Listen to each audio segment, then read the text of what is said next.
So let's go over some steps and some tips onto how to solve these optimization problems. So the first one, quite basically, read the problem. Sounds really silly, but you won't believe how many people don't take the time to read it. Then I want you guys to draw a picture that sort of goes with the information, labeling what you know. And as you're labeling it, also introduce the variables that you want to use. Identify what you know, what you don't know, put them all down onto your picture. Okay, this next one, which is the hardest part of all, is to write the equation. And that's for the unknown quantity, whatever it is you want to know, whatever it is you're trying to find the max of or the minimum of.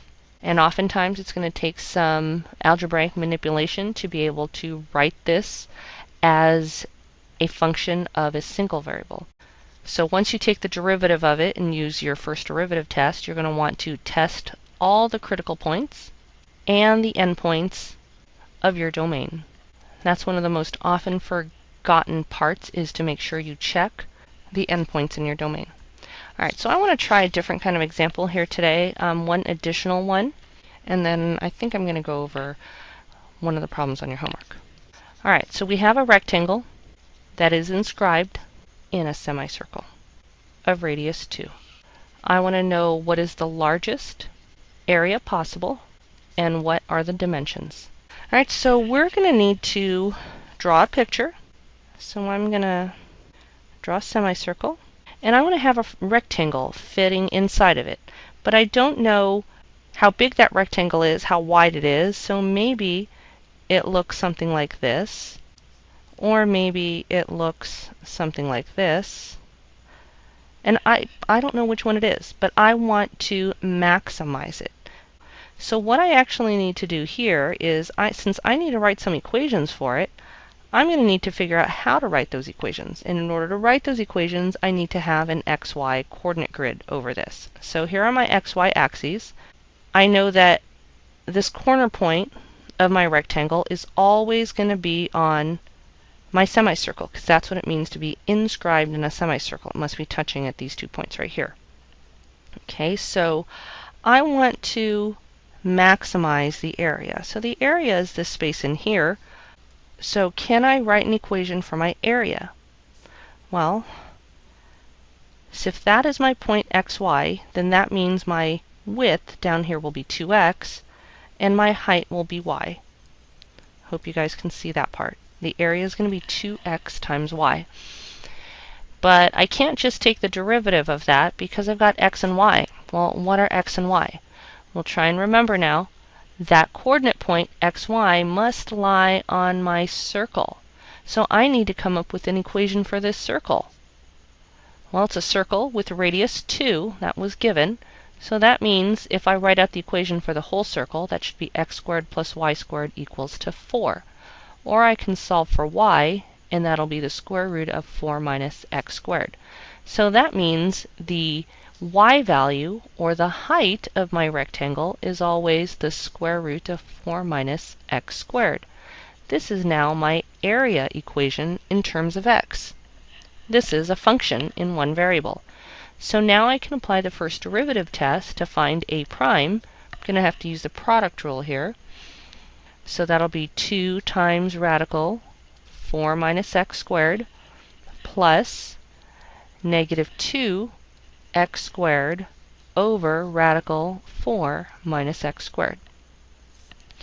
Now we want to find when a prime of x equals to 0, so I'm going to write 0 equals to, and then my derivative. Please make sure you guys don't write equals 0 over here on the right hand side. That would be incorrect, because then that would mean you're telling me the derivative is always equal to 0, which it's not. So we need to solve this. And there's a couple different ways for us to do this. I'm going to go ahead and give this fraction a common denominator as the other one. And then go ahead and solve. So 0 equals 2. Radical 4 minus x squared minus 2. Oh. Actually, I did that wrong. I'm going to go ahead and add this over to the other side. So I have 2x squared over radical 4 minus x squared equals 2 radical 4 minus x squared. I'm going to cross multiply to get rid of my fraction. So 2x squared equals 2 times 4 minus x squared. And we're going to get x squared equals to 2, or x equals 2 plus or minus radical 2. Now we won't really care about the negative one because that's outside of our domain, which I forgot to go back here and identify.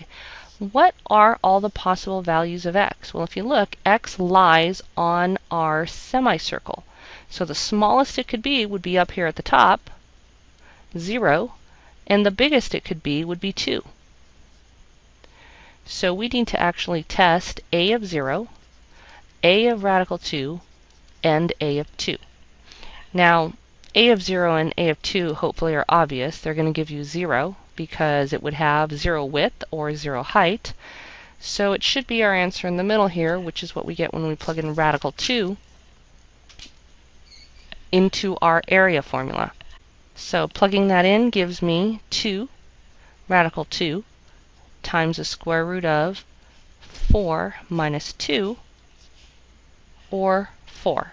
So I have an area of my rectangle equal to 4.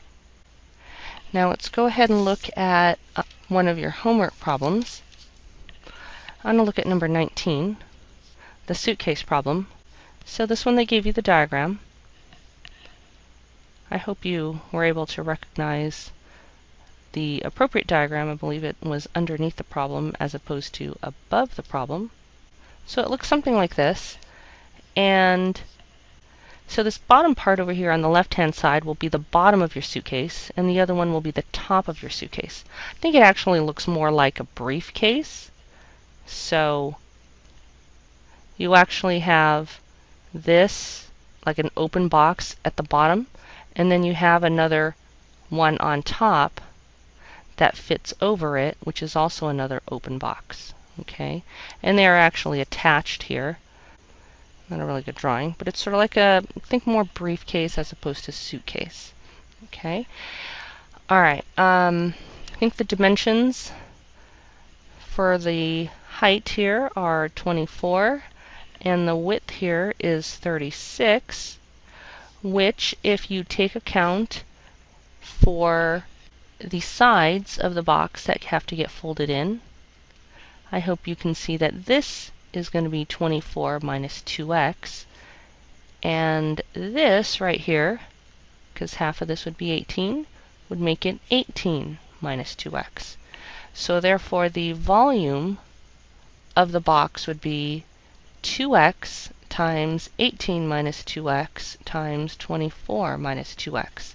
Now some of you guys might be wondering where this 2x came from. Remember, there's a height of x from the bottom part of the box and then a height of x on the top of the box. So these two pieces right here would give you 2x. Okay, so after this you guys need to multiply this stuff out, find v prime of x, and find when that is equal to 0. You're going to have to make sure you consider your domain, and so let's take a look at our domain. Well, x has to be greater than or equal to 0. Hopefully that's easy to know. But if you have 0, then of course you have no height in your suitcase. So if you want to think of it as x is greater than 0, that's fine. You will still need to test the endpoint. And what is the maximum value that x could be? Here you want to take a look at these two parts right here. For this part over here on the left-hand side, x cannot be greater than 9. For the right-hand one, x cannot be greater than 12. So what are we restricted by, 9 or the 12? It's going to be the 9, because even though it could be 12 on one side, it can't be 12 up over here on the left-hand side. So here's our domain. So make sure you check the zeros that you get from v prime of x equals to 0. And I believe there's going to be just one critical point, and also test 0 and 9.